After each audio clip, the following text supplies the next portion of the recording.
relations de plein format. Je crois qu'on va prendre quelques questions de chaque côté. Là, allez-y. Спасибо. РИА Новости, Лена Глушакова. RIA Novosti, Monsieur Macron, vous venez de dire que lors de ce sommet, il est possible que vous pourrez négocier des conditions du sommet en format Normandie, donc rencontre des 4 leaders. Mais il a été dit plusieurs fois que pour organiser un sommet de ce genre, il faut avoir des conditions, parce qu'avoir une rencontre pour rencontre comme telle, personne n'en a besoin. Est-ce qu'il y a déjà ces conditions qui se réunissent et quelles sont ces conditions plus précisément? Alors, nous allons en parler. Mais il y a un fait nouveau qui est l'élection du président Zelensky et les positions qu'il a prises depuis son élection.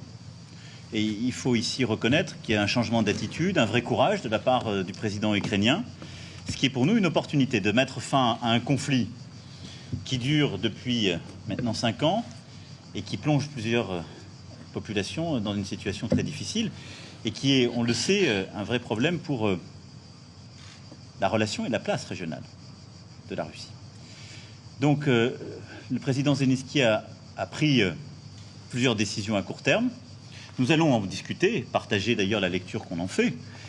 Moi, je souhaite qu'on réussisse dans, je l'espère, dans les heures, et en tout cas dans les jours et les semaines qui viennent, à trouver une nouvelle dynamique qui s'inscrive dans l'épure de ce que nous avions défini à Minsk, mais qui permette d'avancer utilement. Il y a des sujets, évidemment, et avant tout, de sécurité. J'ai présenté, lorsque je l'ai eu au président Zelensky, mes condoléances pour les pertes et les décès qu'il a eu à subir lors du cessez-le-feu non respecté au début du mois d'août. Et donc, il y a évidemment cette stabilité et cette sécurité assurée. Mais on le sait, on a un agenda également politique, économique à faire avancer sur cette région.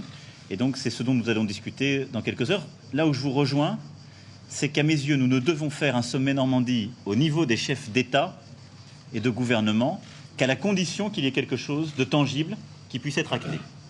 Donc nous allons là l'échanger, prendre en compte cette nouvelle donne, voir ce que nous sommes prêts à faire de part et d'autre. Il y aura ensuite, dans quelques jours, un échange qui se tiendra entre nos conseillers diplomatiques pour préparer, je l'espère, un sommet utile.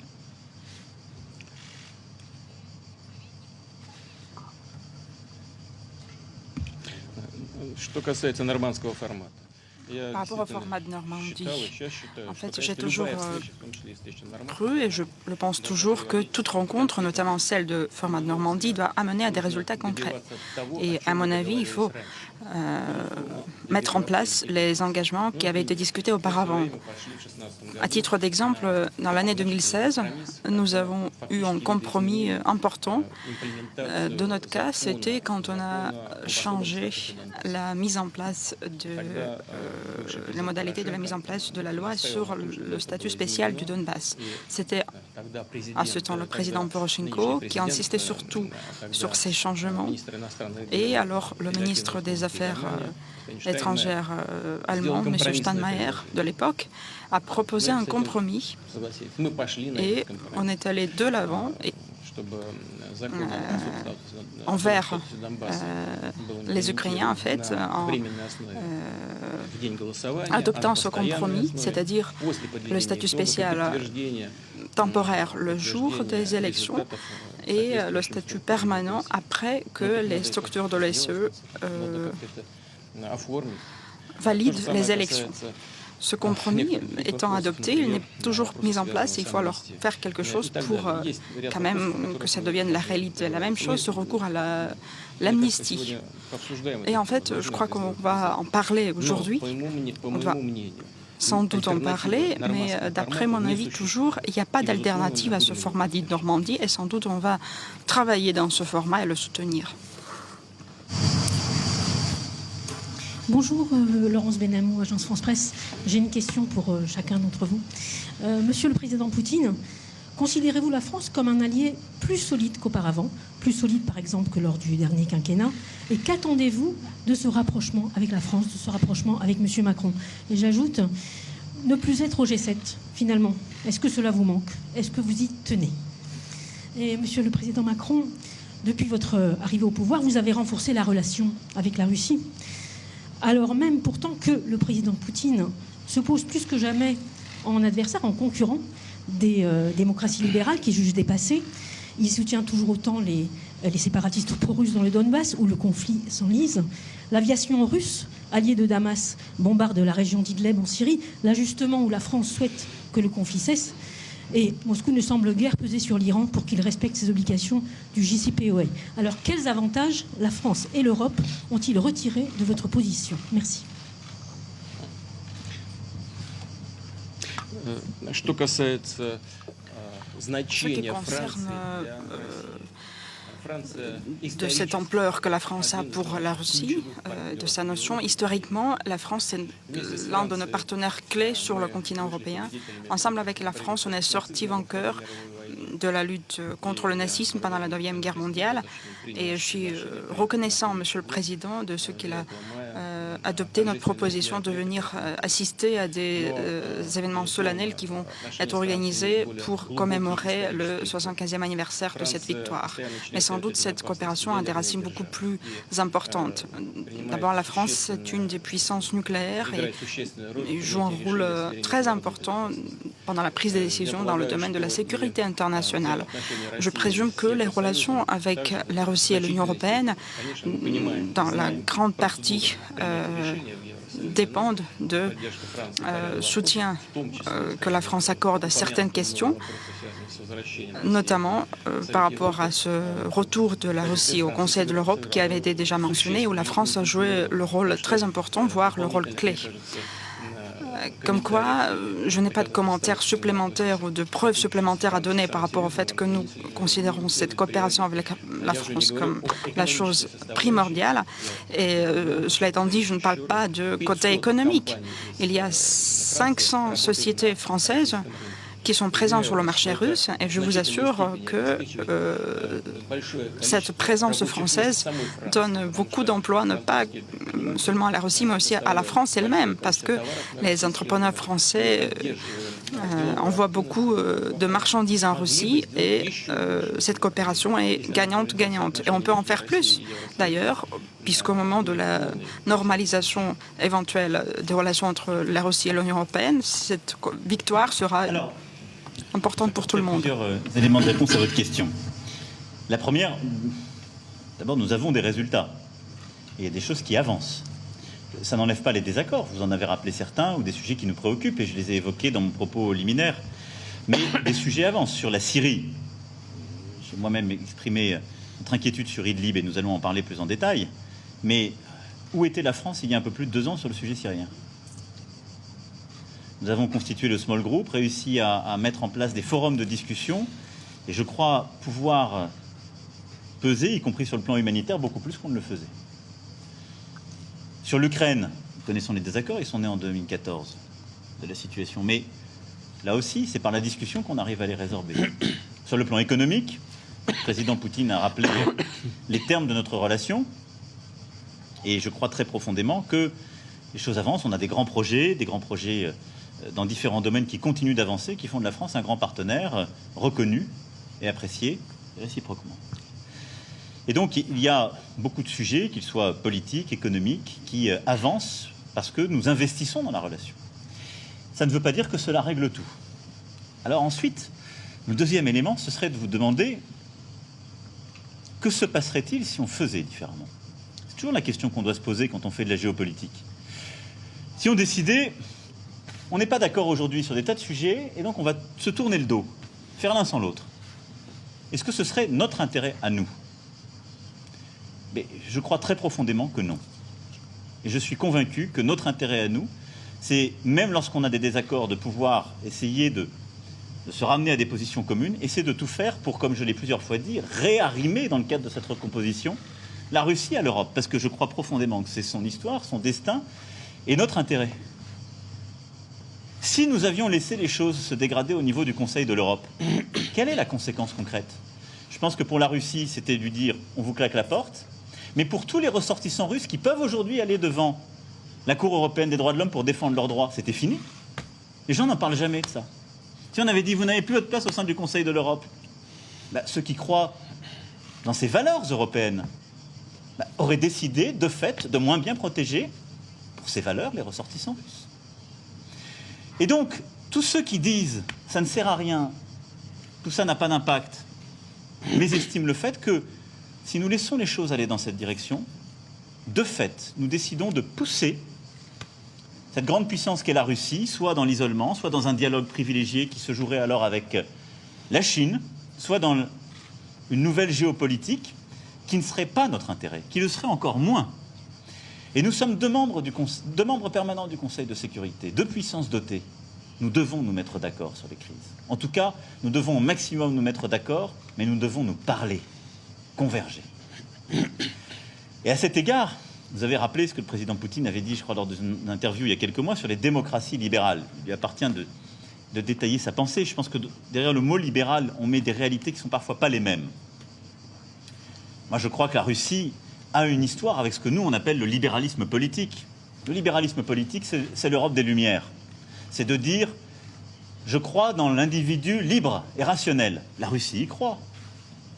Ou alors, je connais mal mon histoire et j'aurais oublié les liens si particuliers que la grande Catherine avait eus avec tant de nos philosophes et qui ensuite ont émaillé le temps. Et je rappelais tout à l'heure l'importance de Dostoïevski, je pourrais reparler de Solzhenitsyn et de toutes ces grandes consciences qui ont fait de la Russie une grande puissance des Lumières. Donc la Russie, elle est dans ce qu'on appelle le libéralisme politique. Elle a un rapport au libéralisme économique. Je crois que c'est plutôt sur le sujet, si je puis dire, des mœurs ou des évolutions de la société qu'il peut y avoir des désaccords et un conservatisme, des degrés de conservatisme qui ne sont pas les mêmes. Mais je voudrais que, en tout cas, on remette la bonne grammaire quand on parle de ces notions. Et puis enfin, je crois au temps long. À l'échelle de nos nations, 2 ans, c'est peu de choses. Et j'ai cette humilité. Et j'assume d'avoir porté une inflexion et aujourd'hui d'en apporter une nouvelle, en assumant de dire que je veux que nous concevions ensemble une nouvelle architecture de sécurité et de confiance pour notre Europe. En assumant le fait que nous devons avoir un nouvel agenda climatique ensemble. Et tout ça, c'est faire référence au fait que nos 2 pays sont 2 grandes nations qui entretiennent un commerce profond, d'imaginaire, d'idéaux partagés, qui a fait qu'en effet, nos soldats ont parfois combattu ensemble. Et c'est pour ça que je serai au mois de mai prochain en Russie aux côtés du président Poutine à son invitation. Et parfois, pour changer les malentendus qui se sont installés, il faut accepter le temps long. Ce n'est pas aujourd'hui qu'on va régler tous les malentendus qui se sont installés depuis, au fond, le début des années 90. La Russie a un rapport particulier à l'Occident. C'est dans l'âme russe d'ailleurs, et ça a toujours été un sujet littéraire, philosophique, géopolitique. Mais l'Europe n'est pas tout entière absorbable dans ce qu'est l'Occident. Et je crois très profondément aussi que ce à quoi je crois, ce que je veux faire pour notre pays, et qui est au cœur de notre dialogue, c'est que l'Europe a, dans cette recomposition, à réinventer sa souveraineté, dans le temps long, ses choix profonds. Elle a ses alliés. Et dans un monde où, finalement, on assiste à quoi? À des équilibres internationaux où l'hégémonie occidentale est de plus en plus remise en cause et est en crise. C'est ça la réalité, ce à quoi on assiste. L'Europe a une place à jouer. Et le dialogue entre l'Union européenne et la Russie est indispensable pour que l'Europe joue cette place, parce que la France comme la Russie sont des grandes puissances européennes. Ça, c'est du temps long. On ne réglera pas tout aujourd'hui. Mais cette nouvelle géopolitique, j'y crois très profondément et elle irrigue ce que nous faisons ensemble et ce que nous continuerons de faire. Monsieur le Président, sur le G7, pardonnez-moi. La fin de ma question sur le G7. Ah, for the G7. You're present for the G7. Значит, что касается восьмерки, о которой вы сказали. Par rapport au G7, mais elle n'existe pas. Comment est-ce que je peux revenir dans une organisation qui n'existe pas? C'est le G7, pas le G8. Alors, par rapport au retour, c'est le retour éventuel au G7, pas au G8. Dans le format de 8 États, en fait, on ne renonce jamais à rien. C'était le tour de Russie, d'ailleurs, à organiser le G8, mais nos partenaires n'étaient pas venus. Alors, vous êtes toujours les bienvenus quand même, allez-y, on attend toujours nos partenaires, cette fois-ci dans le cadre de G7. Mais en fait, il y a d'autres organisations internationales qui existent et qui jouent un rôle important dans les affaires internationales, notamment le G20. Et là, il y a d'États importants, des acteurs économiques très importants aujourd'hui comme la Chine, l'Inde. Il y a beaucoup d'autres États, en fait. Il y a 20 États, vous les connaissez sans doute par cœur, et qui représentent quand même plus de 90% de l'économie mondiale. À cet égard, je peux dire que des plateformes plein format comme celle-ci sont beaucoup plus importantes dans la donne qui se joue sur l'échiquier international. Et on est là très actifs. On est aussi actifs sur les plateformes régionales, comme l'Organisation de coopération de Shanghai, comme BRICS, qui regroupe là aussi l'Inde, la Chine, l'Afrique du Sud et le Brésil. Mais je répète une fois de plus qu'en fait, on favorise tous les contacts avec nos partenaires sous tout format. On ne renonce jamais à rien. Et d'ailleurs, par rapport à ce sujet que Monsieur le Président a mentionné, c'est le travail qu'on mène en commun dans le cadre de l'agenda climatique. C'est quand même une chose très importante.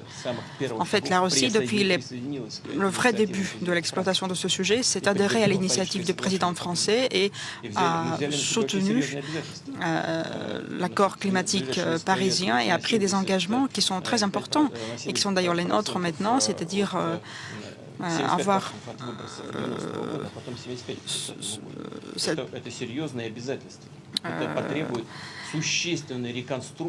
ce changement de quantité d'émissions pour qu'il soit au nombre de 75% de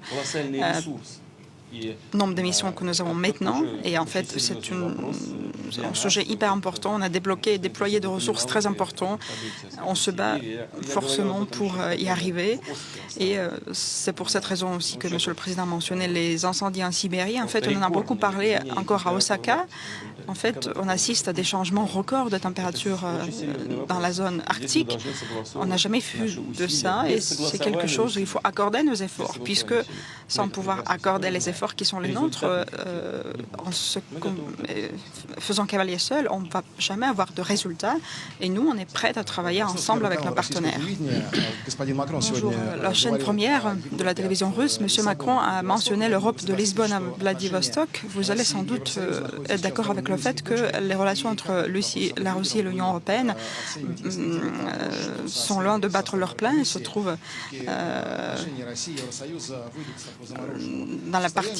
dans l'état un peu gelé.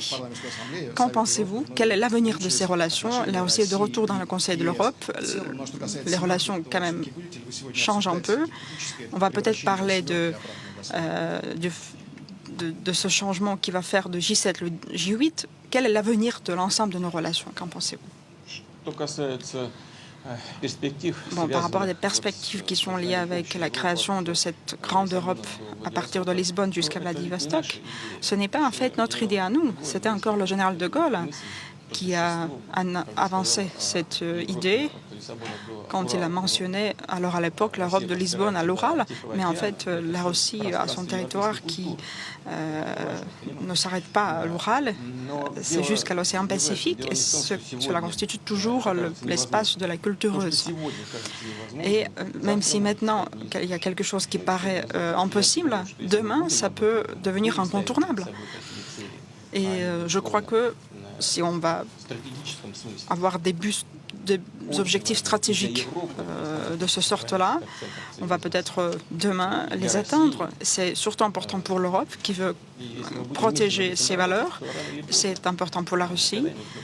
Et si on va s'y pencher, si on va y travailler, tôt ou tard, on va quand même résoudre ce problème. Sous telle ou telle forme, c'est pas ça qui est important. Ce qui est important, c'est de se mettre un objectif et commencer pas à pas à aller dans la bonne direction. Et par rapport au G7 et J8, ce n'est pas le but en soi. Nous renonçons non plus à aucun contact. On est là pour vous. les relations ont une réalité, malgré le contexte des sanctions, et ça a été rappelé par le président Poutine lui-même, puisqu'il y a des échanges dans beaucoup de domaines, et que nous les avons d'ailleurs renforcés sur le plan économique comme culturel. Néanmoins, en effet, aujourd'hui, la relation entre la Russie et l'Union européenne, elle a un irritant, si je puis dire, une situation de conflit, de désaccord qui est l'Ukraine, depuis 2014, et qui est un problème que nous devons régler, et qui est aussi la clé du passage du format G8 en format G7. Nous en connaissons tous la cause. C'est pourquoi il nous faut maintenir notre pression et notre énergie commune pour régler ce sujet. On l'a évoqué tout à l'heure, et c'était l'objet de la première question de votre confrère. Et je crois que c'est l'intérêt de tous de trouver une issue. Maintenant, le dialogue qui est le nôtre et ce que nous sommes en train de faire montre que, sans rien renoncer ou effacer des désaccords, on peut essayer de composer des choses nouvelles. Et il est clair que le retour au G8, comme le retour à une relation pleinement normalisée avec l'Union européenne, suppose de régler le sujet ukrainien. C'est une condition préalable. Mais que notre responsabilité, c'est aussi de penser la géopolitique contemporaine au regard de la recomposition que j'évoquais, des nouvelles crises, du jeu des acteurs. Et donc de savoir aussi nous projeter au-delà des désaccords du moment, des situations de crise que nous avons identifiées pour essayer de les régler, mais inventer une architecture nouvelle. C'est ce que nous sommes aussi en train d'essayer de faire. Donc la question du G8, elle dépend de la crise ukrainienne, de manière très simple. Mais de l'autre côté, je souhaite aussi que dans le cadre de cette recomposition, de ce nouvel agenda que je souhaite qu'on puisse lancer ensemble, d'une architecture de sécurité et de confiance, on puisse lever beaucoup des malentendus qui se sont installés entre parfois l'Union européenne et la Russie depuis plusieurs décennies. Il y en a beaucoup. Et donc c'est à nous d'agir et de construire aussi de nouveaux formats. Il nous faut être innovants. On n'est pas obligé de vivre forcément avec les formats et les grammaires d'un monde qui a changé et qui est en train de changer de manière encore accélérée. Je crois que c'est notre responsabilité d'aujourd'hui. Donc il faut s'inspirer de ce qui est parfois notre histoire lointaine, de ce que certains de nos prédécesseurs avaient pu concevoir, et la réinventer. Donc voilà pour le G8, pour le dialogue qui est le nôtre, et la relation Union européenne-Russie, dont je souhaite qu'elle, dans les prochaines années, par nos efforts conjoints, qu'elle puisse pas simplement se normaliser, mais être profondément réinventée. On va prendre une toute dernière question, je crois. Elisa Bertholomé pour BFM TV. Une question qui s'adresse à vous deux, messieurs les présidents. Des vagues d'arrestations d'opposants ont eu lieu cette dernière semaine en marge de manifestations pacifistes à Moscou. Hier encore, à peine sorti de prison, un militant a été arrêté. Monsieur Poutine, comment l'expliquez-vous? Monsieur Macron, qu'en pensez-vous? Et puis une question subsidiaire. Un accident nucléaire a eu lieu la semaine dernière sur la plateforme militaire de Nonoxa. On évoque des prélèvements radioactifs élevés dans les villes alentours. Sur quoi travaillaient les chercheurs? Quels sont ces nouveaux armements qui étaient testés? Et quel est le risque réel de contamination? Merci.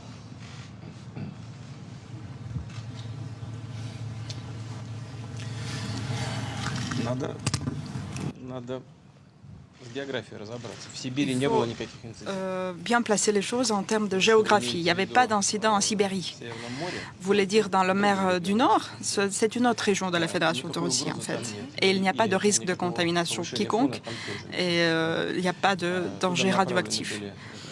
On y a envoyé des experts, notamment des experts indépendants, qui sont en train de contrôler la situation. Et de toute façon, j'ai des documents qui me sont fournis à titre journalier de la part des experts militaires et civils.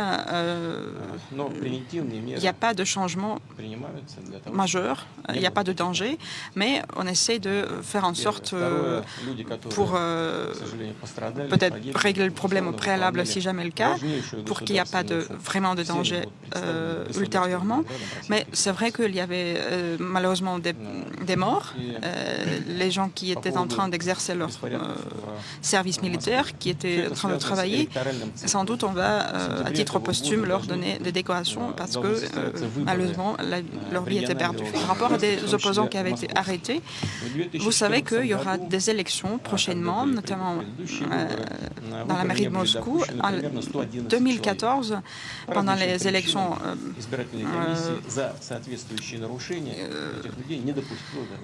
de 2014, il y avait 114 personnes qui n'avaient pas été acceptées par la commission électorale. Cette fois, il y a 57 personnes qui ne sont pas acceptées parce qu'ils ont commis des violations évidentes pendant cette campagne électorale. Ils ont falsifié des signatures, d'après les experts toujours, de la commission électorale. Il y a des opportunités tout à fait légales de remédier à cette situation, de se présenter devant la Cour, de saisir la Cour. Et il y a même des précédents quand les candidats auxquels on a refusé l'opportunité de se présenter pendant les élections, par le décret de la Cour, avaient été adoptés, avaient été acceptés et ont participé à des élections. Alors c'est toujours possible pour les personnes qui organisent des manifestations. Par rapport à des manifs d'ailleurs, en conformité avec la loi, on a toujours le droit à sortir dans les rues de manière paisible et les autorités doivent assister à l'organisation de ces manifestations. Mais personne, ni les autorités, ni les manifestations n'ont pas le droit de violer cette manière pacifique, de commencer des rites,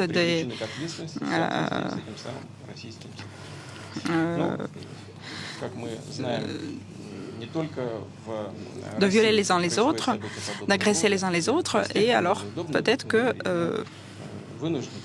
il y avait une certaine raison pour les policiers qui les avaient arrêtés. Et d'ailleurs, ça ne se passe pas que à Russie. Je suis invitée par le président français, je suis un peu mal à l'aise en le disant, mais vous savez tous que pendant les manifs des Gilets jaunes, il y avait plusieurs dizaines de personnes qui avaient été blessées. Il y avait des policiers qui avaient été blessés. Et on ne veut pas du tout que des événements pareils se passent dans la capitale russe, mais on va toujours respecter la loi pour ce qui est de la situation, le président a raison aussi de permettre de faire les distinguos qui conviennent entre les situations dans nos pays, parce que partout dans nos pays aujourd'hui, il y a des manifestations, on le voit, qui se tiennent. Ce qui est important, c'est que quand on a contracté souverainement des traités, on les respecte. Et nous avons d'ailleurs, la Russie comme la France, contracté des accords internationaux qui font que nous avons ensemble décidé, avec beaucoup d'autres, que la liberté d'expression, d'opinion, de manifestation, de se présenter librement à des élections soit respectée dans nos démocraties. Et donc c'est pour ça que la France s'est exprimée cet été pour qu'il en soit ainsi, y compris sur la situation à Moscou, parce que beaucoup se sont inquiétés et continuent de s'inquiéter sur leur emprisonnement, leur capacité de participer à des élections de manière libre et la nature des blocages qui sont faits. Le président disait qu'il y a eu des manifestations en France qui ont donné lieu à des violences. D'ailleurs, certains manifestants ont eux-mêmes parfois été blessés gravement. Des policiers ont été blessés gravement. Et évidemment, je suis cela de très près, j'en suis préoccupé. Néanmoins, la France a toujours respecté non seulement sa constitution, ses droits, et ceux du Conseil de l'Europe. Et tous les ressortissants français, d'ailleurs, peuvent faire appel devant cette Cour européenne des droits de l'homme, et leurs droits seront ainsi défendus. La liberté de manifestation a été protégée. Lorsque certains attentaient à l'ordre public, il faut protéger l'ordre public, c'est le corrélat de la liberté de manifester. Et en France, je le dis aussi ici clairement, c'est pour ça que comparaison ne vaut pas raison, ceux qui ont manifesté se sont présentés librement aux élections. Ce qu'on appelle les Gilets jaunes, ils ont été librement aux élections européennes, puis ils iront aux élections municipales, et c'est très bien comme ça. Et je souhaite qu'ils s'expriment librement aux élections, parce que ça réduit la conflictualité. Parce qu'on est un pays où les gens peuvent s'exprimer librement, manifester librement, aller aux opinions librement. Simplement, on ne peut pas accepter qu'ils cassent et qu'ils troublent l'ordre public, parce que ça empêche les autres d'avoir leur propre liberté. C'est la différence entre la liberté qui suppose l'ordre public, protégé constitutionnellement, protégé par la Cour européenne des droits de l'homme, et le non-respect de liberté lorsque des gens ont cette liberté réduite. Voilà. Mais il faut toujours distinguer les cas. Mais en tant que membre du Conseil de l'Europe, la seule expression que nous avons eue cet été, que j'ai rappelée dans mon propos liminaire, c'était ça. Veiller, mais on l'a dit l'un et l'autre, et on va en parler, à ce que les gens puissent, dans le respect de l'ordre public, manifester, exprimer leur opinion et participer à des élections. Très bien. Я хотел бы добавить, мы именно так и делаем. Rajouter quelque chose, c'est bien ce que nous faisons. 2 fois, en juillet et en août dernier, il y a eu des événements, des manifestations de masse, des personnes qui voulaient exprimer de cette manière leur protestation. Ces manifestations ont été déclarées à l'avance et sanctionnées donc autorisées par le pouvoir et se sont déroulées de manière tout à fait normale.